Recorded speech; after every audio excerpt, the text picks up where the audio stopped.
Okay, Go. so we thought we would do a video since it's Valentine's Day because we have shared a lot about our marriage, that it's not always perfect and we work through a lot, but we thought what better day to share the details of that than today, right? That's right.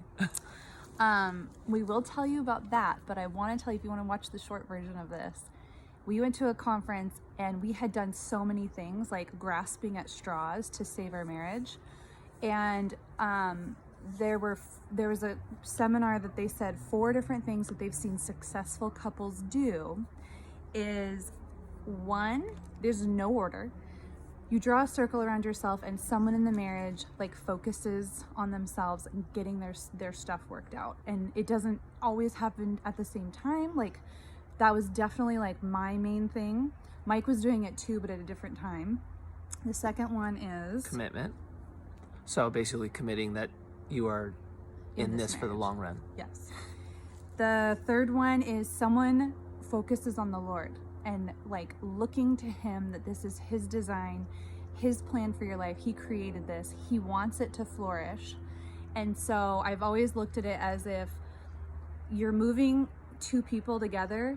If you have God in the center of it, you will always be moving together to the same goal. If you don't have God in the center of your marriage, your goal could be switching all the time, and now you're constantly on like separate pages. And That's it's a not good really way to making think of sense. And then the fourth thing is community, and the importance of surrounding yourself with people that you can kind of be honest with, connect with them, talk about things you're struggling with, and ultimately have a group that encourages you through tough times, because we have an idea that relationships are supposed to be perfect and successful marriages aren't perfect.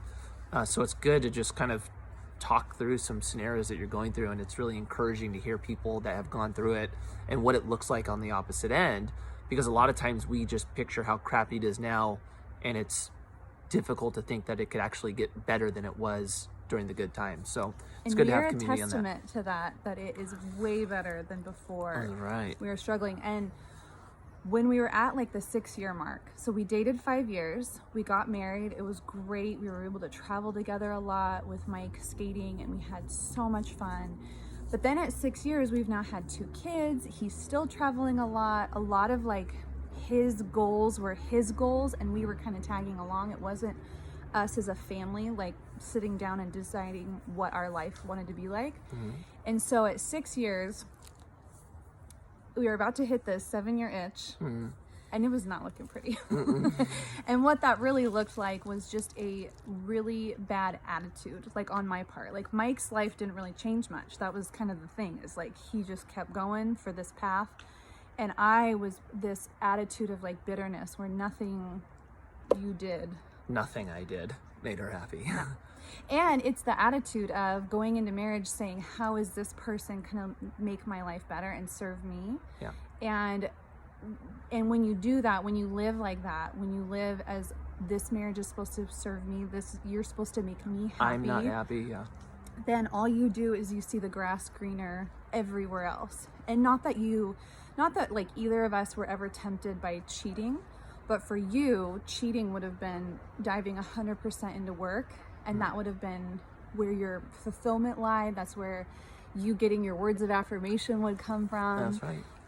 For me, it wasn't. It was more looking at other relationships going, why isn't Mike that great to me? Why doesn't he think of me like that? Why doesn't he whatever?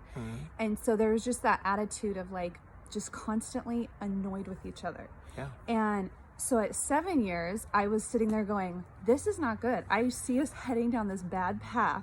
And when people ask what we did, it was so helpful for this seminar to break down those 4 things, because we had done all of it. We had tried all those different things, and there was no clear path for us. We just were doing it all. So the first thing we really did was go to a marriage retreat, which is the same retreat. This was our 3rd year going. But it's a weekend away, and they are teaching you tips and support and just understanding. It's tools also. Yeah, tools. Yeah. We had done premarital counseling. We were back in counseling. And I love counseling for the same reason. It's more tools that you can get to help you work through something. And we kind of look at counseling as like, if there's something we're constantly butting heads on instead of getting really discouraged and it not going anywhere, we just call our therapist and we can put that on the back burner and enjoy each other until we have an appointment, and then just go hash it out. That's right. You know?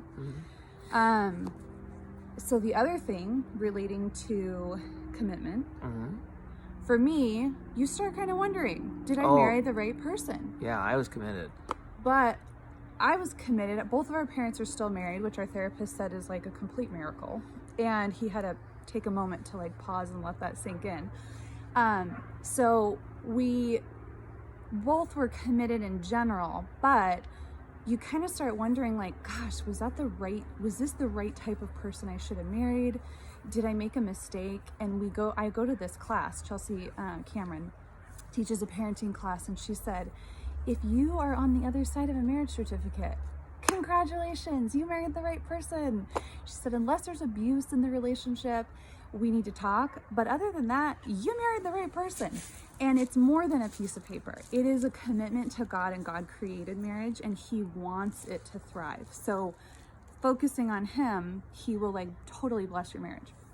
So for the commitment part, it was kind of me questioning, that attitude does not help a marriage at all. And Mike's the one going, no, we're in this. You want me to say anything more about that? I mean, you're covering it so well. I'm just I know, but I always do all the talking. Well, yeah. So I was committed, but the challenge for me is like I'll go through hell to commit. I'm a skater, so I'm so used to like suffering through pain. Commit or die. It is. That's all I know. So the thing that I was missing out on was I was committed to not leaving the relationship, but I wasn't committed towards making the relationship the best it could be. And that's where I think there was a component of it that I was missing. Also, I was so committed to my career that that took precedent, and then the marriage came second. But I think I put an overemphasis on I won't quit instead of how can I make this the best it could be. Yeah, that's a good point. Yeah. So the counselors were telling us, the speakers were telling us, imagine being in a room with doors all the way around you, and going through with like a deadbolt and locking every option. So locking separation, locking divorce, locking adultery, locking every door that there is not an option on how we're getting out of this. And when someone makes that commitment and communicates that to the other person, now you're willing to go on a marriage retreat. You're willing to like do the hard work. You're willing to get yourself into counseling because you realize you're committed. You're not getting out of this any other way. And Mike was definitely like that strong part for us.